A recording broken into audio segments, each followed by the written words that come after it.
Hello students, welcome to the TechSpot. இன்னைக்கு கிளாஸ்ல நம்ம என்ன பார்க்க போறோம்னா எகைன் இகாமர்ஸ் பத்தி தான் பார்க்க போறோம். ஆல்ரெடி இகாமர்ஸ்ல நம்ம 2 வீடியோ அப்லோட் பண்ணியிருக்கோம். 2 to 3 வீடியோஸ் அப்லோட் பண்ணியிருக்கோம்னு நினைக்கிறேன். அதுல இன்ட்ரோடக்ஷன்ஸ் எப்படி வந்து ஓல்டன் டேஸ்ல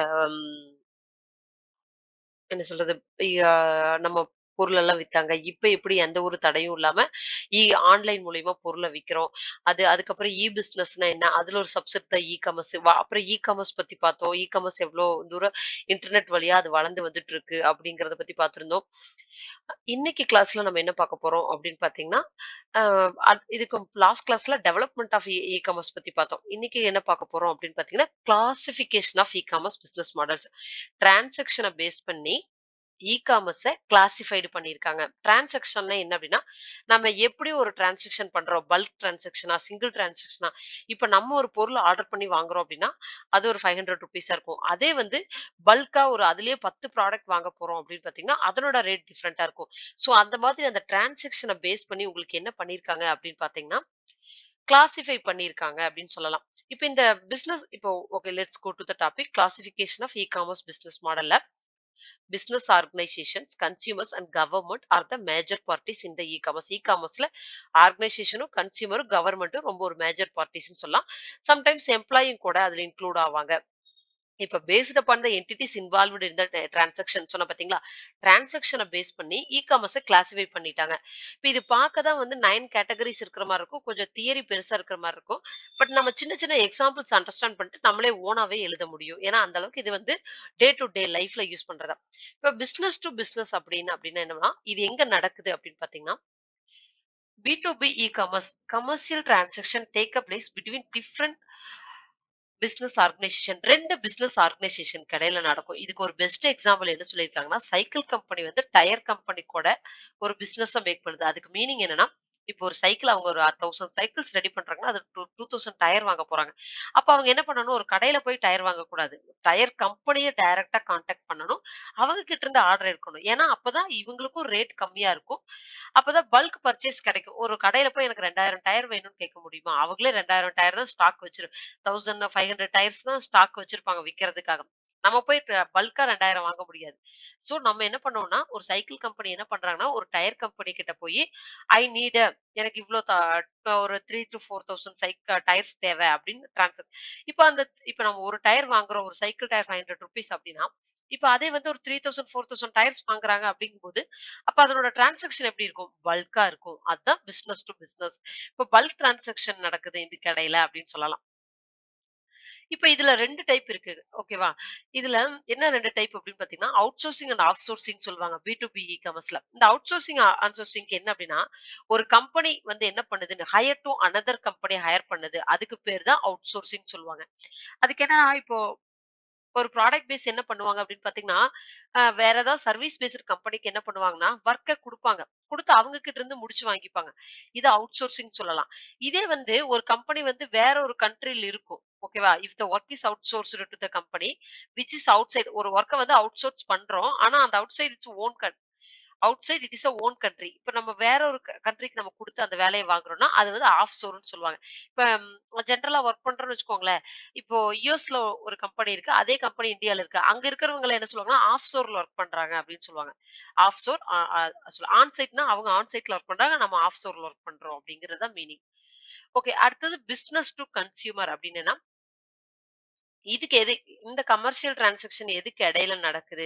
இப்ப இதுல நீங்க வந்து இந்த business to business, business to consumer இது எல்லாத்துலயுமே நீங்க எத நோட் பண்ணணும்னா, ஃபர்ஸ்ட் என்ன எழுதணும்னா, commercial transaction take a place between business firms and their consumers. அதே மாரி இதுக்கு என்னன்னா பிசினஸ் டு பிசினஸ்ன்னு எழுதணும். சோ இதெல்லாம் காமன் வேர்ட் தான். சோ நம்ம அதனால புரிஞ்சு படிச்சுட்டோம் அப்படின்னா, ஒன்ஸ் படிச்சாவே போதும். நம்ம ஈஸியா எழுதிக்கலாம். இங்கேயும் போட்டிருப்பாங்க பாருங்க. E-commerce commercial transaction different between business organisation நடக்கும் அப்படின்னு 2 டிஃபரெண்ட் பிசினஸ் ஆர்கனைசேஷனுக்கு இடையில நடக்கும். இது எங்க நடக்குதுன்னு பார்த்தீங்கன்னா, பிசினஸ்க்கும் ஒரு ஆர்கனைசேஷனுக்கும் கன்சியூமருக்கு இடையில நடக்கும். It is the direct between the companies and end consumer via the internet வழியா நடக்கும். இப்படின்னா நம்மளோட ஆன்லைன் ஷாப்பிங் கூட இதுக்கு சொல்லலாம். இப்ப என்ன பண்ணணும், நம்ம டைரக்ட்டா என்ன பண்ணுவோம்னு பார்த்தீங்கன்னா, ப்ராடக்ட்ட வந்து பை பண்ணி இன்டர்நெட் வழியா அமேசான் வச்சுக்கோங்களேன். அமேசான் தான் நமக்கு பிசினஸ். நம்ம தான் கன்சியூமர்ன்னு வச்சுக்கோங்களேன். நம்ம என்ன பண்றோம்னா, அவங்க கிட்ட இருந்து டைரக்ட்டா ப்ராடக்ட்ஸ வாங்கிக்குவோம் அப்படின்னு சொல்லலாம். எது வழியானா இன்டர்நெட் வழியா. B2C company sells a goods, informations and services to the customer through the online in a more personalized dynamic environment and it is considered a real competitor for a traditional storekeeper. இப்ப எப்போ இது வந்து ஒரு real competitor யாரு அப்படின்னு பார்த்தீங்கன்னா, traditional store keeper தான். Traditional store கீப்பர்னா ஒண்ணும் இல்லங்க. ஜெனரலா கடை வச்சு நடத்துறாங்கல்ல, அவங்கலாம் ட்ரெடிஷனல். ஏன்னா பழைய முறையில எல்லாருமே கடை வச்சு தான் ப்ராடக்ட்ஸ வித்துக்கிட்டு இருந்தாங்க. இப்ப தான் நம்ம ஆன்லைன்ல டிரான்சாக்ஷன் பண்றோம். சோ இந்த டிரான்சாக்ஷன் தான் நமக்கு என்ன சொல்லுவாங்க அப்படின்னு பார்த்தீங்கன்னா, ட்ரெடிஷனல். இவங்க தான் யாருக்கு காம்படிட்டரா இருக்காங்கன்னா, ஆன்லைன்ல விக்கிறவங்களுக்குன்னு சொல்லலாம். இப்ப எக்ஸாம்பிள்க்கு B2C டிரான்சாக்ஷன்ல வந்து book company selling books to customers. This mode intended benefit the consumer and can say B2C commerce work as a retail store over the internet. Internet வழியா நான் ஒரு புக்க பை பண்றேன் அப்படின்னா, அதான் B2C டிரான்சாக்ஷன். ஓகேவா? அதான் ஒரு ப்ராடக்ட்ட வாங்குறோம். அமேசான்ல நம்ம ஒரு புக் வாங்குறோம். இல்ல வேற ஏதாவது ப்ராடக்ட் வாங்குறோம். அடுத்தது பிசினஸ் டூ கவர்ன்மென்ட் அப்படின்னு சொல்லலாம். இப்ப இதுல பிசினஸ் டு கவர்ன்மென்ட் அப்டின்னா என்ன அப்டின்னு பாத்தீங்கன்னா, business model that refers to business organisation sells a product, service or information to the government. ஒரு பிசினஸ் ஆர்கனைசேஷன் என்ன பண்ணுது அப்டின்னு பாத்தீங்களா, அவங்களோட ப்ராடக்ட்டோ, சர்வீஸோ, இன்ஃபர்மேஷனோ யாருக்கு குடுக்குறாங்கன்னு பாத்தீங்கன்னா, கவர்ன்மென்ட்க்கு குடுக்குறாங்க. ஆர் அட்மினிஸ்ட்ரேஷன் குடுக்குறாங்க. இன்னொரு வேர்ட்ல என்ன சொல்லலாம் அப்டின்னு பாத்தீங்கன்னா, when company get a paid for good service by the government. ஒரு கம்பெனி வந்து கவர்ன்மென்ட் கிட்ட இருந்து சேலரி வாங்குது. கவர்ன்மென்ட் கிட்ட இருந்து அமௌண்ட் வாங்குது. Get a paid for it goods. அதனோட பொருளுக்கான அமௌண்ட்ட வந்து கவர்ன்மென்ட் கிட்ட இருந்து வாங்குச்சு அப்படின்னா, அதான் பிசினஸ் டூ கவர்ன்மென்ட். இப்ப என்ன பண்றாங்கன்னா, ஒரு பிசினஸ் நடத்துறாங்க. அந்த கம்பெனி என்ன பண்றாங்க அப்படின்னா, கவர்ன்மெண்ட்ஸ்க்கு வொர்க் பண்றாங்க. அப்ப கவர்ன்மென்ட்க்கு இருந்து அவங்க பெய்டு வாங்குறாங்க அப்படின்னா, அதுதான் நமக்கு என்ன அப்படின்னு பார்த்தீங்கன்னா, B2C. B2G. இப்ப என்ன அப்படின்னு பார்த்தீங்கன்னா, government it is administered by a laptops for students. இப்ப என்னன்னா, கவர்ன்மென்ட் வந்து என்ன நினைக்கிறாங்கன்னா, இப்ப எல்லா ஸ்டூடண்ட்ஸ்க்கும் லேப்டாப் குடுக்கணும். அப்ப லேப்டாப் கண்டிப்பா எங்கிருந்தாவது வாங்கணும்ல. அப்ப என்ன பண்றோம், ஒரு லேப்டாப் கம்பெனி கிட்ட இருந்து நமக்கு ஒரு வேள டெல் லேப்டாப் குடுக்குறாங்க. இல்ல லெனோவா குடுக்குறாங்க. இல்ல HP குடுக்குறாங்க. என்ன லேப்டாப் குடுக்குறாங்க, அந்த லேப்டாப் கம்பெனிய ரீச் பண்ணி சம் அமௌண்ட் ஆஃப் லேப்டாப்ஸ வாங்குவாங்க. சோ இதுதான் பிசினஸ் டூ கவர்ன்மென்ட்ன்னு சொல்லலாம். அடுத்தது கன்சியூமர் டூ பிசினஸ். இது கொஞ்சம் டிஃபரெண்ட்டா இருக்கு. இது என்னன்னா, கன்சியூமர் டூ பிசினஸ்க்கு பெஸ்ட் எக்ஸாம்பிள் என்னன்னு பார்த்தீங்கன்னா, நம்மளோட டிராவல் வெப்சைட் தான். இப்ப மத்ததுல எல்லாம் என்னன்னு பார்த்தீங்கன்னா, நமக்கு என்ன ப்ராடக்ட் வேணுமோ அத செலக்ட் பண்ணி வாங்கிப்போம். இல்லையா, இப்ப கவர்ன்மென்ட் டூ பிசினஸ் அப்படின்னு வரும்போது என்ன பிசினஸ் டூ கவர்ன்மென்ட்ன்னு வரும்போது என்ன பண்றோம் அப்படின்னு பார்த்தீங்கன்னா, இப்ப அவங்க பல்க் ஆஃப் அமௌண்ட் ஆர்டர வந்து ஒரு ஆர்கனைசேஷன் கிட்ட இருந்து வாங்கிப்பாங்க. பட் இதுல கன்சியூமர் டூ பிசினஸ்ல என்ன அப்படின்னு பார்த்தீங்கன்னா, இப்ப யாத்ரா, ரெட் பஸ் இதெல்லாம் இருக்குன்னு வச்சுக்கோங்களேன். இப்ப அதுல 10 பஸ் இருக்கு. நம்ம ஊருக்கு எந்த பஸ் போகும்? இங்கிருந்து நம்ம அ ஏதாவது ஒரு ஊருக்கு பஸ் புக் பண்றோம். ஃபார் எக்ஸாம்பிள்க்கு இங்க சென்னையிலருந்து கோயம்புத்தூருக்கு ஒரு பஸ் புக் பண்றோம். அப்ப எனக்கு அதுல ஒரு நெறைய ஆப்ஷன்ஸ் இருக்கு. அதுல நான் எந்த வழியா போகணும்? அதுக்கப்புறம் அதுல எனக்கு எவ்வளோ அமௌண்ட் தேவைப்படுது? எவ்வளோ அமௌண்ட்ல நான் புக் பண்ணணும்? இப்ப நெறைய டிஃபரெண்ட் பிரைஸஸ் ஆஃப் பஸ்ஸஸ் இருக்கும். ஆனா நான் என்ன பண்ணிக்கலாம் அப்படின்னு பார்த்தீங்கன்னா, எனக்கு என்ன அமௌண்ட்ல எனக்கு இந்த பஸ் போதும். இல்ல ஏசி வேணுமா? நான் ஏசி வேணுமா? இல்ல நான் சீட்டர் புக் பண்ண போறேன்னா, ஸ்லீப்பர் புக் பண்ண போறேனா?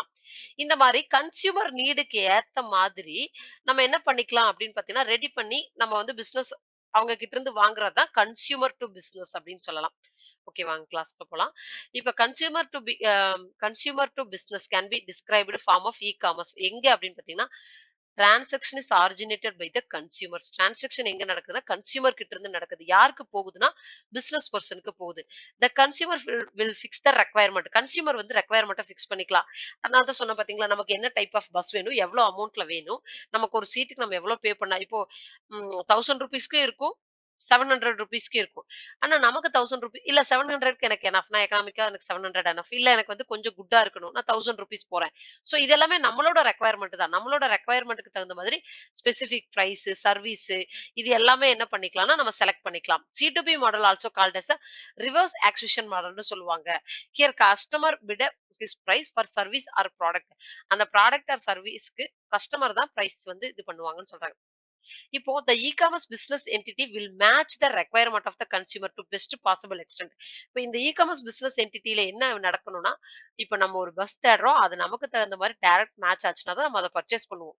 சோ அததான் சொல்லியிருக்காங்க. இன் டிராவல் வெப்சைட் யாத்ராலாம் வந்து நல்லா எல்லா இதுக்குமே பஸ் புக் பண்ணிக்கலாம். என்ன சொல்றது? அதர் ஸ்டேட்டுக்கு கூட நம்மளால போக முடியும். அங்க எல்லாமே யாத்ரா.காம்ல வந்து பஸ் புக் பண்றது, ஹோட்டல் புக் பண்றது. இப்ப ஹோட்டலுமே அந்த மாதிரி தான். நம்ம ஒரு இடத்துக்கு இப்போ இங்கிருந்து வேற ஸ்டேட் போறோம். தமிழ்நாட்டுலருந்து வேற ஸ்டேட் போறோம். கேரளா போறோம், இல்ல ஆந்திரா போறோம், வேற ஏதாவது ஸ்டேட் போறோம் அப்டின்னா, நம்ம என்ன பண்றோம் அப்டின்னு பார்த்தீங்கன்னா, ஒரு பஸ் புக் பண்றோம். அதுக்கப்புறம் ஹோட்டல் புக் பண்றோம். இப்போ ஹோட்டலுமே எப்டி ஒரு சிலர் பியூர் வெஜ்ஜா இருப்பாங்க. ஒரு சிலர் நான்வெஜ்ஜா இருப்பாங்க. இல்ல ஒரு சிலருக்கு ரூம் ஏசி வேணும். அ ஹைஃபையா வேணும். ஒரு சிலர் ஓகே நாங்க மீடியம் ரூம் எங்களுக்கு எனஃப் அப்படின்னு கூட ஒரு சிலர் இருப்பாங்க. ஸோ நம்ம நீடுக்கு ஏத்த மாதிரி, நம்ம தேவைக்கு ஏத்த மாதிரி நம்ம செலக்ட் பண்ணி நம்மளோட ரெக்வயர்மென்ட்டை வச்சு நம்ம கன்சியூமர் வந்து காசு ஃபர்ஸ்ட் அனுப்புறது தான் கன்சியூமர் டூ பிசினஸ் அப்படின்னு சொல்லலாம். இதுக்கும் நெறைய வெப்சைட்ஸ் எல்லாம் இருக்கு அப்படின்னு சொல்லலாம். ரிமைனிங் இன்னும் வந்து இப்ப நம்ம எத்தன பார்த்திருக்கோம் பார்த்தீங்கன்னா, consumer to business, business to government, business to consumer. மொத்தம் ஒரு 5 பார்த்துட்டோம். ரிமைனிங் 5 அடுத்த கிளாஸ்ல பார்க்கலாம். ஆல்ரெடி 10 மினிட்ஸ்க்கு மேல ஆயிடுச்சு. ஏன்னா ஒரே கிளாஸ்ல உங்களுக்கு மொத்தமா படிச்சாலும் ரொம்ப படிக்கிறதுக்கு ரொம்ப கஷ்டமா இருக்கும். ஸோ உங்களுக்கு நான் அடுத்த கிளாஸ்ல remaining consumer to consumer, consumer to government இது எல்லாமே ரொம்ப சிம்பிள் தான். நான் உங்களுக்கு சிம்பிளா அடுத்த கிளாஸ்ல எக்ஸ்பிளைன் பண்றேன். இப்ப இதுக்கு 3 அ டைர இந்த கிளாஸ்ல பார்த்ததுல வந்து பிசினஸ் டூ பிசினஸ்ல 2 கம்பெனிக்கு இடையில டிரான்சாக்ஷன் நடக்குது. பெஸ்ட் எக்ஸாம்பிள் சைக்கிளும், டயரும். பிசினஸ் டூ கன்சியூமர் அப்படின்னு பார்த்தீங்கன்னா, நம்ம என்ன சொல்றது? ஏதாவது ஒரு ஆன்லைன் வழியா ஷாப்பிங் பண்றோம் அப்படின்னா, நம்ம டைரக்ட்டா அவங்க கிட்ட இருந்து ஒரு புக் ஸ்டோர்ல இருந்து ஒரு புக்க வந்து ஆன்லைன்ல விக்கிறாங்க அப்படின்னா, அந்த புக்க நம்ம வாங்குறோம் அப்படின்னா, அதுதான் பிசினஸ் டூ கன்சியூமர்க்கு டைரக்ட்டா. அதே பிசினஸ் டூ கவர்மெண்ட்னா கவர்மெண்ட் வந்து யார்கிட்டயாவது பை பண்ணுது அப்படின்னா, ஒரு லேப்டாப் ஸ்டூடண்ட்ஸ் குடுக்கறக்காக பை பண்றது ஒரு பெஸ்ட் எக்ஸாம்பிள். அதே கன்சியூமர் டூ பிசினஸ் அப்படின்னு பார்த்தீங்கன்னா, பஸ் புக் பண்றது, ஹோட்டல் புக் பண்றது, அந்த மாதிரி இருக்கிற சைட்ஸ் எல்லாம் பெஸ்ட் எக்ஸாம்பிள் வந்து கன்சியூமர் டூ பிசினஸ். ரிமைனிங் வந்து நான் உங்களுக்கு நெக்ஸ்ட் கிளாஸ்ல எக்ஸ்பிளைன் பண்றேன். Thank you. பாய்.